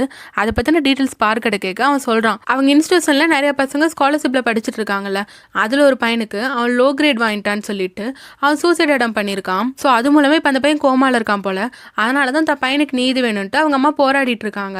பட் கிம் என்ன சொல்லியிருக்காருன்னா, இந்த விஷயத்துல சங்க தலையிட வேணான்னு சொல்லியிருக்காங்க, அதனால நம்ம இதை பத்தி பேச வேணான்னு சொல்லிட்டு பார்க் சொல்ல சங்கு ஓகே சொல்லிடுறாங்க. அதுக்கப்புறம் பார்க் வந்து பாட்டி ஹாஸ்பிட்டல் கூட்டிட்டு போயிருக்கான். அப்ப டாக்டர் சொல்றாங்க, பாட்டியோட உடல்நிலை ரொம்ப மோசமா இருக்கு, இனி 1 மந்த் தான் உங்களால உயிர் வாழ முடியும்னு சொல்லிட்டு இருக்காங்க. பாட்டி வெளியே வந்ததுக்கு அப்புறம் சொல்றாங்க, 8 வருஷமா ட்ரீட்மெண்ட் எடுத்துட்டு இருக்கா, அவர் இதே பதில தான் சொல்லிட்டு இருக்காருன்ட்டு. ஆக்சுவலா என்னன்னா, பார்க் தான் பாட்டியோட லீகல் கிராண்ட்சன் தான். இவங்க நிறைய டாக்குமெண்ட்ஸ்லாம் ரெடி பண்ணி வச்சிருக்காங்க. அதுல பாட்டிக்கு வேற பேர் மாத்தி தான் இவங்க ட்ரீட்மெண்ட்லாம் கொடுத்துட்டு இருக்காங்க. இப்போதைக்கு வெளி உலகத்தை பொறுத்த வரைக்கும் இவங்க பார்க்கோட பாட்டி தான். இன்னொரு பக்கம் பார்த்தோன்னா, அந்த ரிப்போர்ட்டர் கிம் இருக்கான்ல, அவன் அந்த சூசைட் அட்டம் பண்ண பையனோட அம்மா போய் மீட் பண்றான். அவங்ககிட்ட நிறைய டீட்டெயில்ஸ் கேட்டு வாங்கிக்க பாக்குறான் போல. அதுக்கப்புறம் வந்து அந்த ரிப்போர்ட்டர் பொண்ணு கிட்ட சொல்லிட்டு இருக்கான், இந்த மாதிரி அந்த இன்ஸ்டிடியூஷன்ல சீட்டு வாங்க டிஃபென்ஸ் மினிஸ்டர் அவர் பையனுக்காக 1 lakh கொடுத்துருக்கான்ட்டு. ஸோ இந்த மாதிரி நிறைய ஸ்கேம் அங்கே நடந்துட்டு இருக்குல்ல, இதை பத்தி நீ வெளியே சொல்ல போறியான்னு கேட்கும்போது அவன் சொல்றான், நான் இந்த நியூஸ் சேனல்ல ஸ்ட்ரைட்டா சொல்ல மாட்டேன், நான் என்னோட விதத்துல வெளியே சொல்லிக்கிறேன்ட்டு. ஆக்சுவலா இவன் கொஞ்சம் அட்டென்ஷன் சீக்கர், ஸோ எல்லாத்தையும் இவன் வெளியே கொண்டு வந்த மாதிரி காட்டிக்கணும்னு பாக்குறான். அதனாலேயே இந்த சமைப்பாங்கல்ல அந்த மாதிரி ஒரு சோலை போய் அந்த அதை சோ பண்ணும்போது இடையில இந்த விஷயத்தையும் போட்டு விடுறான். அவன் சமைச்சிட்டு இருக்கும் போது இங்க நடக்கிற ஃப்ராடுத்தனத்தை சொல்றான். என்னன்னா ஆரம்பத்துல சங் இந்த இன்ஸ்டிடியூஷன் ஆரம்பிச்சிருப்பாங்கல்ல, ஸோ அவங்க ஆரம்பிக்கும் போது ஏழையா இருக்க நல்லா படிக்கிற ஸ்டூடெண்ட்ஸ் அவங்களுக்கு மட்டும் சீட்டுங்கிற மாதிரி அவங்க ஆரம்பிச்சிருப்பாங்க. ஸோ அப்படி ஒரு இன்ஸ்டிடியூஷன் இவங்க ஆரம்பிக்கும் போது இவங்க ரொம்ப ஃபேமஸாக இருந்தாங்கல்ல, அந்த இன்ஸ்டிடியூஷனுக்கு நிறைய ஃபண்டு நிறைய ஸ்பான்சர்ஸ்லாம் வந்திருக்கு. அதுக்கப்புறம் பார்த்தீங்கன்னா இந்த இன்ஸ்டிடியூஷனோட ரேஞ்சே வேற மாதிரி மாற்றிருக்காங்க. நிறைய பணக்கார பசங்களாம் அங்கே வந்து படிக்கிற மாதிரி ஆக்கியிருக்காங்க. ஸோ அந்த பணக்கார பசங்களாம் காசு கொடுப்பாங்கல்ல, அவங்களுக்கு மட்டும்தான் அங்கே நிறைய கிரேட் வரும். ஏழை பசங்க இதை எதிர்த்து கேள்வி கேட்பாங்கல்ல, அவங்களெல்லாம் ஃபெயில் பண்ணி விட்டுருவாங்க. அந்த மாதிரி ஒரு ஸ்கேம் அங்கே நடந்துட்டு இருக்குன்னு சொல்ல இது அப்படியே நியூஸ்லலாம் ரொம்ப வைரல் ஆக ஆரம்பிக்குது. ஸோ அதுக்கப்புறம் என்ன பண்ணுறதுன்னு தெரியாமல் இவங்க 3 பேர் தலையை தொங்க போட்டு உட்காந்துருக்காங்க. எதையாவது பண்ணி இந்த பிரச்சனையை முடிச்சு விடுங்கன்னு சொல்லிட்டு லீ அங்கேருந்து கோவமாக போயிடுறாரு. சரி, பொலிட்டீஷியன் கிம் கிட்ட இதை பற்றி ஹெல்ப் கேட்டு பார்க்கலான்னு பார்த்தா கிம் இந்த விஷயம் நியூஸில் வந்ததுக்கப்புறம் அவங்க ஃபோன் கூட இவர் அட்டன் பண்ணல. அவங்க தொடர்பாக இருக்க எல்லா விஷயத்தையும் அந்த ரூம்லேருந்து எடுத்துட்டு இருக்காங்க. இப்போ இந்த நியூஸ்லாம் வெளியே வந்துருச்சுல, அதனால பார்ட்டிஸ் அங்கே பார்க்கணுன்ட்டு அவங்களோட பில்டிங்க்கு வர அவங்க லிஃப்ட்டுக்குள்ளே நின்றுட்டு இருக்காங்க. அப்போ அங்கே லீ வராரு. பாட்டி கேப் போட்டிருக்கனால அவருக்கு தெரில. ஆனால் லீக் வந்து ஏதோ அந்த பாட்டி மேலே சந்தேகம் ஒரு மாதிரி லைட்டாக தெரியுது. அதுக்கப்புறம் பாட்டி போய் சங்கை மீட் பண்ண சங் மாடி கூட்டிகிட்டு போய் பேசுகிறாங்க. நீங்கள் எதுக்கு இப்போ இங்கே வந்தீங்க, ஏதாவது பிரச்சனை ஆயிடுச்சுன்னா என்ன பண்ணுறதுன்ட்டு. ஆனால் பாட்டி போட்டு சங்கை தான் திட்டுறாங்க, நீ எதுக்கு இப்படி ஒரு ஃப்ராடுத்தனெல்லாம் பண்ணுறேன்ட்டு. அதுக்கப்புறம் இவங்க பேசும்போது தான் தெரியுது அன்னைக்கு பாட்டி வேண்டியிருப்பாங்கல்ல, அதுக்கப்புறம் தான் இப்படி ஒரு விஷயம் இவங்களுக்கு நடந்திருக்கு. ஸோ பாட்டி வேண்டுதலால தான் இவங்களால பொய்யே பேச முடியல, உண்மை மட்டும்தான் பேசுகிற மாதிரி ஆயிருக்குன்ட்டு இவங்களுக்கு புரிஞ்சிருது. அதனால சங் வேண்டிட்டு இருக்கும்போது அந்த கல் அடிக்க வச்ச மாதிரி இடத்துல தானே லைட்டிங் பட்டு அந்த கல்லா உடஞ்சிருக்கும். அதுக்கப்புறம் தான் அந்த ப்ரேயர் வந்து உண்மையா நடந்திருக்கும். ஸோ அந்த இடத்துக்கு பாட்டியும் சங்கு போய் அங்க மறுபடியும் ப்ரே பண்ண பாக்குறாங்க. அந்த கல் ஆக்சுவலி இதுக்கு முன்னாடி பாட்டி தான் சங்குக்காக ப்ரே பண்ணுங்கிறதுக்காக அங்க வந்து செட் பண்ணி வச்சிருந்திருக்காங்க. அந்த இடத்துல நிறைய டைம் ப்ரே பண்ணியிருக்காங்க. ஸோ இப்போ மறுபடியும் அங்க போய் அந்த கல்லெல்லாம் அடிக்க வச்சுட்டு இவங்க 2 பேர் ப்ரே பண்ணிட்டு இருக்க சங்குக்கு அப்ப கூட போய் பேச வரவே மாட்டேது. ஆனா இவங்க இங்க பண்ணிட்டு இருக்க வேலையை ஒருத்தவங்க ஃபாலோ பண்ணிட்டு வந்து பார்த்துட்டாங்க. அது யாருன்னா இந்த ஸ்ட்ராட்டஜிஸ்ட் லீ. அப்பனா அந்த பாட்டி உயிரோட தான் இருக்காங்களான்னு யோசிச்சுட்டு இவர் அடுத்து என்ன பண்ணலான்னு அங்கிருந்து போயிடுறாரு. லீ அங்க ஃபாலோ பண்ணிட்டு வந்து பார்த்ததெல்லாம் தெரியாம இவங்க பாட்டுக்கு வேண்டுதல் பண்ணிட்டு இருக்காங்க. நைட் வரைக்கும் வேண்டி பார்த்துட்டாங்க. ஆனா அவங்க வேண்டுதல் நிறைவேறின பாடு இல்லை. அதுக்கப்புறம் பாட்டிக்கு தான் ரொம்ப டயர்ட் ஆயிடுச்சுன்னு நான் பார்க்க கூப்பிடுறேன், நீங்க இங்கிருந்து கிளம்புங்கன்னு சொல்லிட்டு சங்க அவங்களை அனுப்பிடுறாங்க. பாட்டிக்கும் சங்க பார்க்க ரொம்ப கஷ்டமா தான் இருக்கு. அதுக்கப்புறம் கார்ல போயிட்டு இருக்கும்போது பார்க் சொல்றாங்க சங் மேல எந்த தப்புமே இல்லை, அவங்க வந்து ஒரு நல்ல எண்ணத்துல தான் இந்த இன்ஸ்டிடியூஷன் ஆரம்பிச்சாங்கன்ட்டு. அதுக்கப்புறம் பாத்தீங்கன்னா சங் போய் அந்த ரிப்போர்ட்டர் கிம் பையனை பார்க்க போறாங்க. அவங்ககிட்ட ஸ்ட்ரைட்டாகவே கேட்டுறாங்க, எங்கள் விஷயத்தில் கொஞ்சம் தலையிடாமல் இருக்கீங்களான்ட்டு. ஆனால் அந்த பையன் கேட்குறான், உங்களால் ஏமாற்றப்பட்டவங்களுக்கு இப்போ என்ன நடக்கும்ட்டு. பட் சங்க என்ன சொல்கிறாங்கன்னா, நான் வந்து நல்ல எண்ணத்தில் தான் இதை ஆரம்பித்தேன், நான் யாரையும் இதில் ஏமாத்தினது இல்லைன்ட்டு. அப்போ தான் அந்த பையன் சொல்கிறான், உங்களுக்கு அப்போ உண்மை எதுவுமே தெரியாதா, உங்கள் இன்ஸ்டியூஷனுக்கு வந்த ஸ்காலர்ஷிப்லாம் யாரோ திருடி இருக்காங்க, அது யாரும் நீங்கள் நினைக்கிறீங்கன்னு கேட்க அதை பற்றின எந்த ஐடியாவும் சங்குக்கு இல்லை. ஸோ அதுக்கப்புறம் சங் ரொம்ப ட்ரிங்க் பண்ணிட்டு அப்படியே நடந்து வந்துட்டு இருக்காங்க. அப்போ அவங்க போஸ்டர் பார்த்து கேட்டுக்கிறாங்க, நீ இது வரைக்கும் ஏதாவது திருடி இருக்கியான்ட்டு. ஏன்னா உண்மையாலே சங் ஒரு நல்ல எண்ணத்துல தான் இந்த இன்ஸ்டிடியூஷன் ஆரம்பிச்சிருப்பாங்க. அதுக்கப்புறம் பாலிடிக்ஸ்க்காக நிறைய போய் சொன்னாங்க தான். ஆனா இந்த ஸ்காலர்ஷிப் விஷயத்துல சங் எந்த தப்புமே பண்ணதில்லை. ஸோ யார் அந்த பணத்தை திருடுறாங்கன்னு எந்த ஐடியாவும் சங்குக்கு இல்லை. இப்போ சங்க இந்த ஸ்கேம்ல பண்ணியிருக்காங்கிற மாதிரி ஒரு நியூஸ் வெளியே போயிட்டு இருக்கு. சங்கோட பேர் ஓரளவு கெட்டு போச்சா. இப்போ லீ என்ன பண்றாருன்னா, இப்போ அவர் அஃபீஷியலா அனௌன்ஸ் பண்றாரு, அவர் சங்குக்கு சப்போர்ட் பண்றதுல இருந்து பிரியறத அனௌன்ஸ் பண்றாரு. இந்த விஷயம் தெரிஞ்சதுக்கு அப்புறம் சங்கம் வந்து கேட்கறாங்க, எதுக்கு இப்படி ஒரு முடிவு திடீர்னு எடுத்தீங்கன்ட்டு. ஆனா லீ என்ன சொல்றாருன்னா, அன்னைக்கு இவங்க பாட்டி உயிரோடு இருக்கிறது லீ பார்த்துருப்பார்ல, ஸோ இந்த பாட்டி விஷயத்திலே சங் பொய் சொல்லியிருக்கனால தான் லீ அவங்க கிட்ட பிரிஞ்சிருக்காங்க. ஆனா இப்படி சங்கோட பாட்டி உயிரோடு இருக்கிற விஷயத்த லீ இன்னும் மீடியா கிட்ட சொல்லல. இத்தனைக்கும் அந்த லீ போய் இப்போ அந்த கேண்டிடேட் நம்ம இருக்கான்ல அவன் கூட ஜாயின் பண்ணிட்டாரு. அவன் வேற ஆல்ரெடி சங் மேல கோவமா வந்திருப்பானா, இதுல சீக்கிரமே உன் பாட்டி பத்தின உண்மையா ஆதாரத்தோட வெளியே கொண்டு வரேன்னு சொல்லி சங்க பயமுறுத்திட்டு இருக்கான். அதுக்கப்புறம் இதை பத்தி பார்க் கிட்ட பேசிட்டு இருக்க பார்க் சொல்றான், அவங்க அஃபீஷியலா என்னோட பாட்டியா தானே இருக்காங்க, அவங்க முகத்தை பார்க்காத வரைக்கும் எந்த பிரச்சனையும் வராது, நீங்க கவலைப்படாதீங்கன்ட்டு. ஆனா சங் சொல்றாங்க, இல்ல இல்ல ஏதோ ஒரு பிரச்சனை கண்டிப்பா வரும்ட்டு. அப்ப பார்க் சொல்றான், நான் எதுக்கு இத்தனை வருஷமும் கூடவே இருக்கேன்னு தெரியுமான்ட்டு. அதுக்கு சங்கும், ஓ நீ என்ன லவ் பண்றியான்னு கேட்க பார்க்கும் அதெல்லாம் ஒரு மண்ணும் கிடையாது சத்தமா சொல்ல. அதுக்கு சங் சொல்றாங்க, நீ லவ் பண்ணலாம் தெரியும், ஆனா இந்த அளவுக்குலாம் ஒன்னும் ரிஜெக்ட் பண்ண வேணான்ட்டு. அப்ப பார்க் பொறுமையா சொல்றான், இவங்க ஃபர்ஸ்ட் டைம் இந்த பாலிடிக்ஸ்ல ஜெயிக்கணும்னு நினைச்சு ஆரம்பிச்சிருப்பாங்கல்ல, அந்த டைம்ல இருந்து பார்க் இவங்க கூடயே தான் இருப்பான். அப்ப சங் இந்த ஏழை எளிய மக்களுக்கு ரொம்பவே உதவி பண்ணும், அவங்கள ஒரு நல்ல நிலைமை கொண்டு வரணும்னு உண்மையாலே பாடுபட நினைச்சுதான் ஆரம்பிச்சிருப்பாங்க.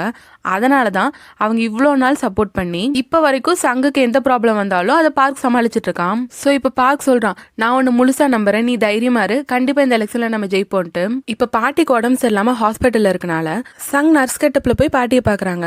அப்ப பாட்டி கொஞ்சம் சுயநினைவு இல்லாத மாதிரி தான் இருக்காங்க. சங் வரும்போது பாட்டி கண்முழிச்சு பார்த்து அவங்க கிட்ட பேசுறாங்க. அவங்க எப்பயும் சங் கிட்ட விளையாடுற மாதிரியே நடுவரல் காமிச்சு பேச சங்கும் சிரிக்கிறாங்க. ஆனா பாட்டி அப்படியே அந்த விரலை மாத்தி சங்குக்கு தம்ஸ் அப் காட்டுறாங்க. அதாவது இந்த எலெக்ஷன்ல நீ ஜெயிச்சிருங்கிற மாதிரி காட்டுறாங்க. சோ அவங்க சங்க விஷ் பண்ணி அனுப்ப சங்கம் அழுதுட்டு அங்கிருந்து போறாங்க. இப்ப சங் வாக்கு சேகரிக்க இடத்துல பார்த்தா அவங்க நல்லா பேசிட்டு இருக்காங்க. ஆனா அங்க இருக்க யாருமே சங்க கவனிக்கல. ஏன்னா சங்கோட நேம் தான் அந்த இன்ஸ்டிடியூஷன் ஸ்கேம் விஷயத்துல வெளியே வந்து அவங்கள எல்லாரும் தப்பா நினைச்சிட்டு இருக்காங்க. இன்னொரு பக்கம் ஹாஸ்பிட்டல்ல பாட்டியை காட்டினாங்கன்னா பாட்டியோட நிலைமை ரொம்பவே சீரியஸா இருக்கு. அதை பார்க்கும் பார்த்து ஃபீல் பண்ணிட்டு இருக்கான். அப்படியே சைட் பை சைடு சங் பேசுறதை காட்டுறாங்க. சங் எப்பயுமே மேடை பேச்சுல போய் பேசதானே விரும்புவாங்க. ஆனா இன்னைக்கு அவங்க மனசார உண்மை பேசுறாங்க. அவங்க மனசுல என்ன தோணுதோ அதை நேர்மையா பேசிட்டு இருக்காங்க. இன்னொரு பக்கம் பாட்டியை காட்டினாங்கன்னா அவங்க உயிர் கொஞ்சம் கொஞ்சமா போயிட்டு இருக்கு. அந்த சமயத்துல பாட்டி கடவுள் கிட்ட அன்னைக்கு மாதிரியே வேண்டிக்கிறாங்க. சங் என்னைக்குமே நல்லா இருக்கணும்னு அவங்க வேண்டிக்க அன்னைக்கு அவங்க வேண்டும் போது என்னென்ன எஃபெக்ட்ஸ் ஆச்சோ அதே மாதிரி இப்பயும் நடக்குது. அப்பயே பாட்டி இறந்துடுறாங்க. அப்ப அன்னைக்கு பாட்டி கல் வச்சு கும்பிட்டுருப்பாங்கல்ல, அங்க மறுபடியும் லைட்னிங் அடிக்கிற மாதிரி காட்டுறாங்க. ஆனா பொலிட்டீஷியன் கிம்மையும் சங்கை காட்டினாங்கன்னா கிம்மு சங்கு கேண்டிடேட் நம்மலாம் டீல் போட்டிருப்பாங்கல்ல, அந்த டீலை அப்படியே மாற்ற சொல்லி கிம் சொல்றாரு. அதாவது இந்த டைம் கேண்டிடேட் நம்ம தான் ஜெயிக்கணுங்கிறாரு. எதுக்கு இப்படிலாம் பண்றீங்கன்னு கேட்கும்போது அவருக்கு சங்கோட பாட்டி உயிரோடு இருக்காங்கல்ல, அந்த விஷயம் தெரிஞ்சு போச்சு. லீயும் நம்மளாம் தான் சொல்லியிருப்பாங்க போல. நீ உன் பாட்டி விஷயத்திலே போய் சொல்லிட்ட, இது மட்டும் வெளியே வந்துச்சுன்னா உன் மதிப்பு மரியாதைலாம் அப்படியே போயிடும். ஸோ அந்த போட்டியிலேருந்து விலகி நிற்கிறது உனக்கு நல்லதுன்னு சொல்லிட்டு அவங்க கிளம்ப. அப்ப சங்க அவங்கள தடுத்து நிறுத்திட்டு சொல்றாங்க, யார் சொன்னாங்க எங்க பாட்டி எப்பயும் இறந்துட்டாங்கன்ட்டு. ஆனா கிம் அவங்கள கவனிக்காம அங்கிருந்து போயிடுறாரு. பட் சங்குக்கு ஆச்சரியமா இருக்கு. ஏன்னா இத்தனை நாள் அவங்களால போய் பேசவே முடிஞ்சிருக்காதுல்ல, இப்ப போய் பேசிட்டாங்கன்னு உடனே ஹஸ்பண்ட் கிட்ட ஓடி வராங்க. இங்க பாருங்க, என்னோட பிரச்சனை எல்லாம் முடிஞ்சு போச்சு. இப்ப என்னால நல்லா போய் பேச முடியுது. நான் ஒரு ஆணு, இப்ப மழை பெய்யுது, பாத்தீங்களா என்னோட பிரச்சனை எல்லாம் சரியாயிருச்சுன்னு சொல்ல. அப்ப ஹஸ்பண்ட் ஏதோ போன் பேசிட்டு இருந்திருப்பாரு. அவர் சோகமா சங்க பார்க்க அப்பதான் சங்குக்கு தெரியுது பாட்டி உண்மையிலே இப்ப இறந்துட்டாங்கன்ட்டு. அதுக்கப்புறம் பாட்டிக்கு செய்ய வேண்டிய சடங்குலாம் செஞ்சுட்டு ரொம்ப நேரம் அந்த ப்ரேயர் பண்ற இடத்துல இருக்காங்க. ஹஸ்பண்ட் கூப்பிட்டதுக்கு அப்புறம் தான் அவங்க கிளம்புறாங்க. அப்ப பாட்டியோட ஃப்ரெண்ட்ஸ் 2 பேர் அங்க வராங்க. இதுக்கு முன்னாடி சங்க அவங்க இருக்க போட்டோஸ் பார்த்துட்டு நீங்க உங்க ஃப்ரெண்ட்ஸ் கூட கான்டாக்ட்ல இல்லதானன்னு கேட்டிருப்பாங்க. ஆனா பாட்டி இத்தனை நாள் அவங்க கிட்ட பேசிட்டு தான் இருந்திருப்பாங்க போல. அவங்களும் சங்க பார்த்து நாங்க யார்கிட்டயும் சொல்ல மாட்டோம் அப்படிங்கிற மாதிரி சிக்னல் காட்டிட்டு அவங்களும் போய் பாட்டிக்காக ப்ரே பண்றாங்க. பட் அதுக்கப்புறம் தான் பிரச்சனையே வருது. என்னன்னா பாட்டியை வந்து இப்ப லீகலா பார்க்கோட பாட்டியா தானே இவங்க காட்டிட்டு இருக்காங்க. ஸோ அவங்கள புதைக்கிறதுக்கு முன்னாடி அவங்க முகத்தை பார்த்தே ஆகணும்னு கிம்மோட ஆளுங்களாம் வந்து பிரச்சனை பண்ணிட்டு இருக்காங்க. ஆக்சுவலா என்னன்னா லீ மட்டும்தான் சங்கோட அவங்க பாட்டி இருக்கிறத நேர்ல பார்த்துருப்பாங்க. கிம் கிட்ட மற்றவங்க கிட்ட எல்லாம் சொல்லி மட்டும்தான் இருப்பாங்க. ஸோ அவங்களுக்கு ஆதாரம் வேணும்ல, அதுக்காக தான் இங்க வந்து பிரச்சனை பண்ணிட்டு இருக்காங்க. அப்ப அங்க சங்கு வந்துடுறாங்க. பார்க் எவ்வளவு பிரச்சனை ஆனாலும் பாட்டி முகத்தை பார்க்க விடாத மாதிரி எல்லாரையும் தடுத்துட்டு இருக்காங்க. அப்ப சங் போய் பொலிட்டீஷியன் கிம் கிட்ட நீங்க என்ன நம்புறீங்க தானே, என்னால கண்டிப்பா போய் பேச முடியாது. இப்ப நான் உண்மையா சொல்றேன், இந்த எலெக்ஷன்ல நீங்க சொல்ல மாதிரியே நான் விலகி நிக்கிறேன். அதோட நான் உங்க மேல ரொம்பவே மதிப்பு மரியாதை வச்சிருக்கேன்னு சொல்ல அவங்களும் சங்குக்கு இருக்க பிரச்சனை தெரியும்ல, அதனால அவளை நம்பிட்டு அங்கிருந்து கிளம்பிடுறாங்க. இப்ப அடுத்த சீன்ல ஸ்ட்ராட்டஜிஸ்ட் லீயும் கேண்டிடேட் நம்ம பேசிட்டு இருக்கிறத காட்டுறாங்க. லீ நம்ம கிட்ட சொல்லிட்டு இருக்காங்க, நான் சங்க பிரிஞ்சு வந்ததுக்கு காரணமே அவங்களால என் மரியாதை கெட்டு போயிடக்கூடாதுங்கிறதுக்காக தான். இப்போ உன்னை பத்தி ஆல்ரெடி நெகட்டிவ் நியூஸ்லாம் நாங்க ஸ்ப்ரெட் பண்ணி விட்டோம்ல, அந்த மாதிரி வேற ஏதாவது வீடியோ இருக்கா, அதை பத்தி தெரிஞ்சா சொல்லுன்னு சொல்ல ஆல்ரெடி நம்ம சங்கு பொலிட்டீஷியன் கிம் எல்லாம் குடிச்சிட்டு டான்ஸ் ஆனதை ஒருத்தர் வீடியோ எடுத்துட்டு போயிருப்பான்ல. ஆனா அந்த பிரச்சனை அன்னைக்கே சால்வ் ஆகி அந்த பென்ட்ரைவ் வாங்கிட்டு வந்துட்டாங்க. அதுல சங்கோட வீடியோ தான் இருக்குன்னு இவங்க சொல்ல. ஆனா லீக்கு சந்தேகம் வருது, என்ன இருந்தாலும் ஒரு ரிப்போர்ட்டர் தானே, ஒருவேளை காப்பி மட்டும் உங்களுக்கு கிட்ட கொடுத்துட்டு ஏதாவது ஒரிஜினல் அவன் வச்சிருந்தானே என்ன பண்றதுன்ட்டு இந்த மாதிரி லீ இங்க யோசிச்சுட்டு இருக்க. அங்க அந்த ரிப்போர்ட்டர் பையனை காட்டினாங்கன்னா நம்ம தலைவன் பார்க் செம ஷார்ப்பு, அவனுக்கும் அந்த மாதிரி டவுட் வந்து ஏதாவது ஒரிஜினல் காப்பிக்குன்னு இவன் கிட்ட இருக்குமோன்ட்டு அந்த ரிப்போர்ட்டர் பையன்கிட்டே வந்து கேட்டுட்டான். அந்த ரிப்போர்ட்டர் பையனும் ஒரு கபோர்டு ஓப்பன் பண்ணி பார்த்தா அதுக்குள்ள இந்த மாதிரி நிறைய பொலிட்டீஷியன்ஸோட பென்ட்ரைவ் எல்லாம் வச்சிருக்கான். அதுல சங்கோடது எங்கன்னு தேடி ஒரு பென்ட்ரைவ் எடுத்து இதாதான் இருக்குன்னு சொல்லிட்டு அந்த பார்க்கிட்ட சொல்லி கொடுத்துட்றான். அந்த பார்க்கும் இதுதானே லாஸ்ட், எந்த ஒரிஜினலும் இல்லதானு சொல்லிட்டு. ஆக்சுவலா இந்த இடத்துல என்ன ஆகுதுன்னா அங்க வந்து இந்த பென்ட்ரைவ் வாங்குறதோட பக்கத்துல ஒரு கார் கீ இருக்கிறத இந்த பார்க் நோட் பண்ணிடுறாரு. அதாவது இதுக்கு முன்னாடி இந்த பொலிட்டீஷியன் கிம் அந்த யூனை விட்டு இந்த பையனுக்கு ஒரு கார் கிஃப்ட் பண்ணி தானே அந்த பழைய பென்ட்ரைவ் வாங்கிட்டு வந்திருப்பாங்க. அந்த BMW காரோட கீ தான் போலாது. ஸோ அதை பார்க் நோட் பண்ணிட்டு அந்த பையன்கிட்ட இதுக்கு முன்னாடி $50 மில்லியன் தான் டீல் பேசியிருப்பாங்க. பட் பார்க் அந்த பையன்கிட்ட ஒரு வாட்ச் கொடுக்குறாரு. அந்த வாட்ச் வந்து $100 மில்லியன். ஸோ மீதி $50 மில்லியன் நீ எனக்கு சேஞ்சா கொடுக்குறேன்னு கேட்க அந்த பையன் முழிக்கிறான், அவ்வளோ காசு எப்படி ஒருத்தங்க கிட்ட இருக்குன்ட்டு. ஸோ அந்த பையன் யோசிக்கிற சமயத்துல பார்க் நைஸா அங்க இருக்க கார்க்கு ஆட்டை போட்டு இல்ல எனக்கு $50 மில்லியன்லாம் வேணாம், நீயே இதை வச்சுக்கோன்னு சொல்லிட்டு அவர் அங்கிருந்து கிளம்பிடுறாரு. அதுக்கப்புறம் பார்க் கார் பார்க்கிங்ல வந்து அந்த பையனோட கார் எடுத்துட்டு போயிடலான்ட்டு நினைச்சு அந்த கார்ல ஏறிட்டாரு. ஆனா பார்க் அங்க வந்ததை யாரோ ஒருத்தன் பார்த்துருக்கான்.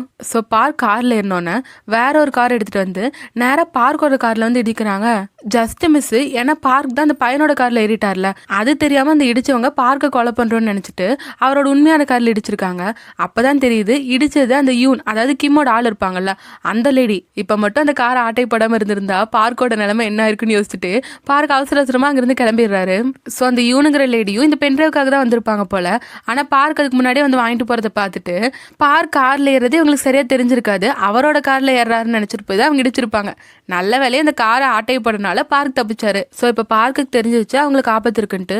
பட் இவங்க ஏதாவது ஒரு விதத்தில் சங்க அட்டாக் பண்ணிடக்கூடாதுங்கிறதுக்காக சங்கோட வீட்லேயே ஒரு ரகசியமான பேஸ்மெண்ட் இருக்கு. அங்கே சங்க கூட்டிட்டு போய் நீங்க இங்கேயே கொஞ்ச நேரத்துக்கு இருங்க, நான் வர வரைக்கும் பத்திரமா இருங்க, நான் வெளியே எல்லா ப்ராப்ளத்தையும் சால்வ் பண்ணிட்டு வரேன்னு சொல்லிட்டு பார்க் அங்கிருந்து கிளம்பும் போது சங் கூப்பிடுறாங்க. அப்ப பார்க்கும் புரியுது, நான் உங்களுக்காக ரொம்ப உழைக்கிறேன்னு தானே சொல்ல போறீங்கன்னு கேட்க, ஆனா சங்கு அதெல்லாம் ஒன்றும் இல்லை, உன் கார் கீயே கொடுத்துட்டு போன்னு சொல்றாங்க.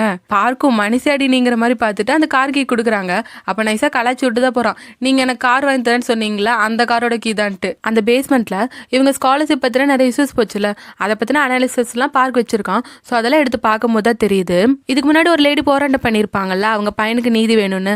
ஆக்சுவலாக அவங்க பையன் லோ கிரேட் கிடைச்சனால அந்த பையன் சூசைட் அட்டம் பண்ணி அவன் கோமால இருந்திருப்பான். அதுக்கப்புறம் அந்த பையனோட அம்மா கிட்ட டீட்டெயில்ஸ் கேட்கும்போது அவங்க ரொம்ப வருத்தமாக பேசியிருப்பாங்க. இந்த ஸ்காலர்ஷிப் மட்டும் நீங்கள் திரும்பி கேட்டிங்கன்னா எங்கள் உயிர் போகிறத தவிர வேறு வழி இல்லைங்கிற அளவுக்கு அவங்க பேசியிருப்பாங்க. ஸோ சங்க இந்த விஷயம்லாம் தெரிஞ்சோன்னே ரொம்ப கஷ்டப்படுறாங்க. ஏன்னா அவங்களுக்கு தெரியாமல் தான் இதெல்லாம் நடந்திருக்கு. அப்படியே அங்கே இருக்க சிசிடிவி ஃபுட்டேஜ்லாம் பார்க்குறாங்க. அதில் இன்ஸ்டியூஷனோட ஃபுட்டேஜும் இருக்குது. ஸோ அந்த லேடி அந்த வாசலில் நின்றுட்டு இருக்கிறத பார்த்துட்டு இவங்க நேரம் அவங்க இன்ஸ்டியூஷனுக்கு கிளம்பி போகிறாங்க.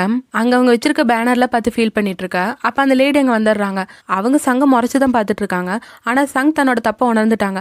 அதனால இந்த லேடி கிட்ட மனசார என்ன மன்னிச்சிருங்கன்னு ரொம்ப ஃபீல் பண்ணி கேட்குறாங்க. இதை பார்க்கும்போது அந்த லேடியோட மனசு கொஞ்சம் இறங்கிருச்சு. ஆனால் அங்கே ஒரு பிரச்சனையா, அந்த லீ சங்க தேடி அங்கே வந்துட்டான். சங்கம் என்ன மன்னிச்சிருங்க, நான் இப்போ அவசரமாக போயாகணும்ட்டு அவங்க ஓடி போய் பார்க்கிட்ட ஒரு கார் வாங்கிட்டு வந்திருப்பாங்கல்ல, அந்த கார்லேருந்து எஸ்கேப் ஆகுறாங்க. ஆக்சுவலாக இப்போ ஏன் லீ சங்க துரத்துறான்னா, பார்க் ஆல்ரெடி அந்த பென் டிரைவை சங் கிட்ட கொடுத்துருப்பான். ஸோ அந்த பென் டிரைவுக்காக தான் இப்போ லீ துரத்திட்டு இருக்கான். சங்கு கார் ஓட்டி ரொம்ப நாள் ஆச்சு. இப்போ வேற அவசர அவசரமாக ஓட்டணுமா, அந்த சேசிங்லேயே வளைச்சு தான் ஓட்டிட்டு இருக்காங்க. பின்னாடி அந்த லீவ் ஃபாலோ பண்ணிட்டு வந்துட்டு இருக்கான். அப்படியே ஹஸ்பண்ட் கால் பண்ணும்போது இப்போ ஹஸ்பண்டும் பார்க்கும் ஒன்னா தான் இருக்காங்களாம். அவங்க கிட்ட இப்படி லீ தன்னை சேஸ் பண்ணிட்டு வந்துட்டு இருக்க விஷயத்த தான் சொல்லிட்டு இருக்காங்க. அவங்களும் சீக்கிரம் வரேன்னு சொல்லிட்டு இருக்க, இங்க சங்க பார்க்கணுமே, அந்த கார் ஓட்ட முடியாம குறுக்கு எதுவும் மணலாரி வந்துடக்கூடாதுன்னு யோசிச்சுட்டு ஏதோ ஓட்டிட்டு இருக்காங்க.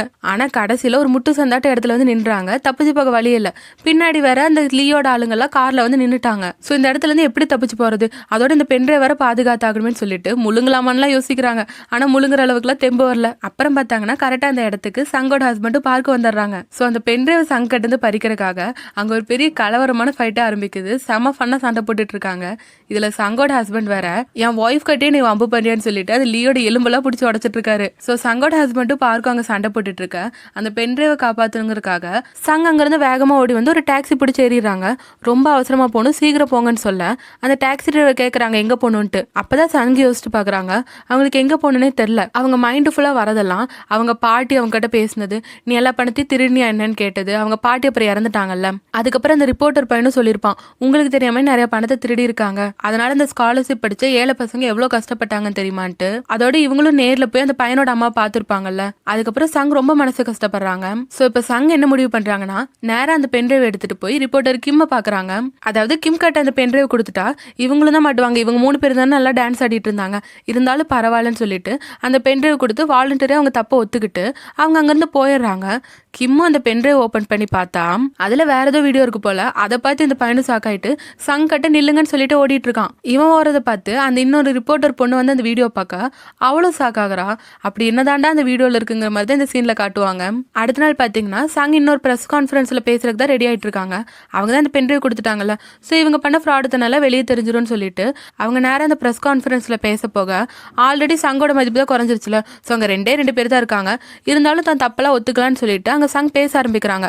அப்பன்னு பார்த்து நிறைய மீடியா ஆளுங்க சங்கிட்ட வந்து கேள்வி கேட்குறாங்க.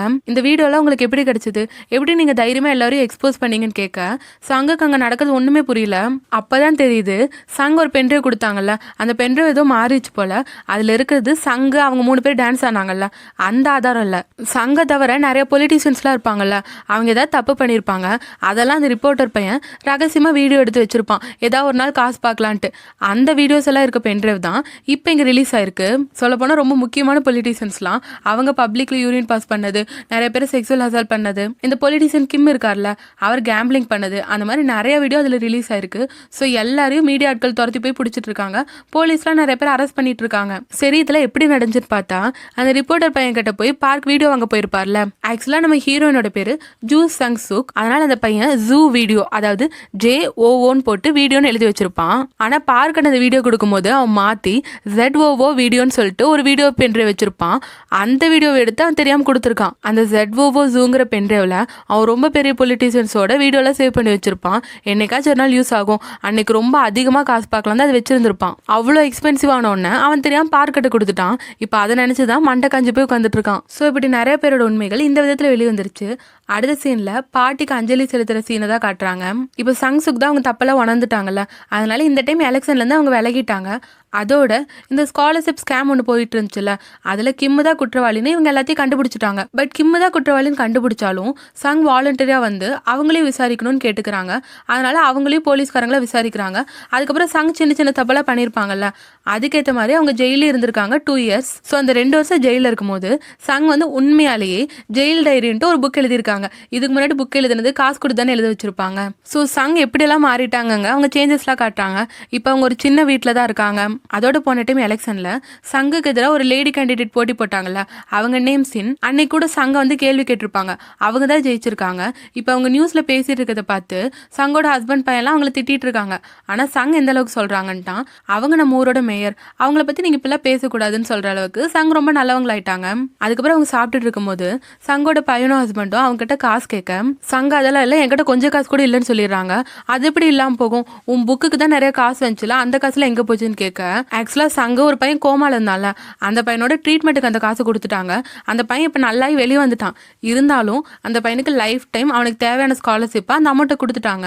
இதை கேட்டோன்னு பையனும் புருஷன் 2 பேரும் சாக்காக்குறாங்க. அப்ப நாங்க என்ன பண்றதுன்ட்டு சங்க அவங்கள பார்த்து, அப்பனும் பையனும் ஒரே மாதிரி இருக்கீங்க பாரு, நம்ம என்னைக்கும் நம்மளே காசை வச்சுக்கணும்னு நினைக்க கூடாது, எல்லாருக்கும் உதவி செய்யணும்னு சொல்லிட்டு நிறைய அட்வைஸ் போட்டு கிளம்புறாங்க.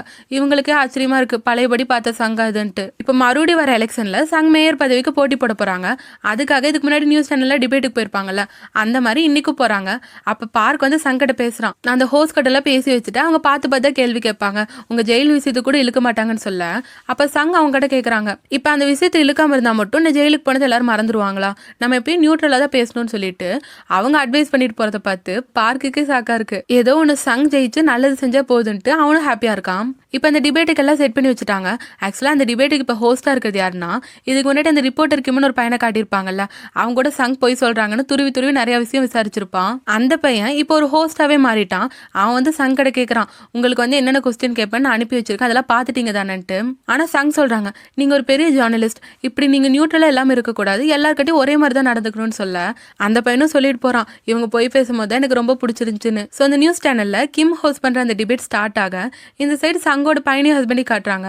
அவங்க பாட்டி மேப்பே கும்பிடுவாங்கல்ல, அந்த மாதிரி ஒரு செட்டப் வச்சுட்டு கும்பிட ஆரம்பிக்கிறாங்க. என்னன்னா எங்க அம்மா ரொம்ப மாறிட்டாங்க, எனக்கு மிலிட்ரிக்கு போயிட்டு வந்தா காசு தருவேனாங்க, அதை கூட எங்க அம்மா தரவே இல்லை, இப்பெல்லாம் அவங்க மற்றவங்களுக்கு தான் ரொம்ப சேவை செய்யறாங்க, அந்த மாதிரி இல்லாம எங்க அம்மாவை பழையபடியே மாத்துங்கன்னு சொல்ல, பாட்டி வேண்டிக்கும் போது என்னென்னலாம் நடக்கும் அந்த மாதிரி எஃபெக்டோட அங்க மின்னல் அடிக்குது. அப்படியே நம்ம சங்கோட டிபேட்டை காட்டினாங்கன்னா அங்க டிபேட் ஸ்டார்ட் ஆகுது. சங்கு கேமரா பார்த்து ஸ்மைல் பண்றதோட இந்த படம் முடியுது. ஸோ இந்த படம் உங்களுக்கு பிடிச்சிருக்குன்னு நம்புறேன். இந்த படத்தை பத்தின உங்க ரிவ்யூவை கமெண்ட் பண்ணுங்க. இந்த படத்துக்கு செகண்ட் பார்ட்டும் ரிலீஸ் ஆயிருக்கு, அதுவும் செம ஃபன்ஃபில்டா சூப்பரா இருக்கும். ஸோ பார்ட் 2 நான் போடட்டுமான்ட்டு நீங்க கமெண்ட் பாக்ஸ்ல சொல்லுங்க. உங்களுக்கு ஏதாவது மூவி ரெக்கமெண்டேஷன் இருந்தாலும் சொல்லுங்க, நான் அதை கண்டிப்பா போடுறேன். இதே மாதிரி நிறைய இன்ட்ரெஸ்டிங்கான சூப்பரான மூவிஸை மிஸ் பண்ணாம பார்க்க சங்கவி டாக்ஸை சப்ஸ்கிரைப் பண்ணி பெல் ஐக்கானை கிளிக் பண்ணிருங்க. இந்த வீடியோ உங்களுக்கு பிடிச்சிருந்தா லைக் ஷேர் பண்ணி சப்போர்ட் பண்ணுங்க. மீண்டும் அடுத்த வீடியோவில் சந்திப்போம். Bye. Hi friends, welcome back to Sangavi talks. நம்ம